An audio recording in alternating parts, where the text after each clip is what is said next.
Si Christine Hermosa ay nanganak ng isang malusog na sanggol na lalaki na pinangalan ng Isaiah Timothy noong 2 ng Setyembre taong 2024.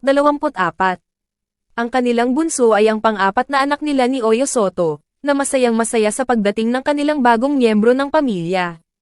Ayon sa balita, labis na tuwang-tuwa si Dina Bonnevie, ang mother-in-law ni Christine, dahil sa pagdating ng kanyang ika-9 na apo. Ipinahayag ni Dina ang kanyang kasiyahan at pasasalamat sa social media matapos ang ligtas na panganganak ni Christine. Sa kanyang post, nagpasalamat si Dina sa Diyos para sa ligtas na panganganak at sa kalusugan ng bagong sanggol. Nagpahayag siya ng taimtim na pasasalamat sa pagdadalang tao at sa pagdagdag ng isa pang malusog na miyembro sa kanilang pamilya. Si Christine Hermosa ay nanganak ng isang malusog na sanggol na lalaki na pinangalan ng Isaiah Timothy noong 2 ng Setyembre taong 2024. Ang kanilang bunso ay ang pang-apat na anak nila ni Oyo Soto, na masayang-masaya sa pagdating ng kanilang bagong miyembro ng pamilya. Ayon sa balita, labis na tuwang-tuwa si Dina Bonnevie, ang mother-in-law ni Christine, dahil sa pagdating ng kanyang ika-9 na apo.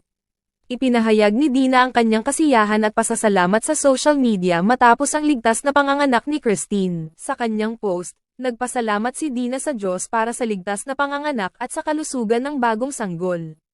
Nagpahayag siya ng taimtim na pasasalamat sa pagdadalang tao at sa pagdagdag ng isa pang malusog na miyembro sa kanilang pamilya.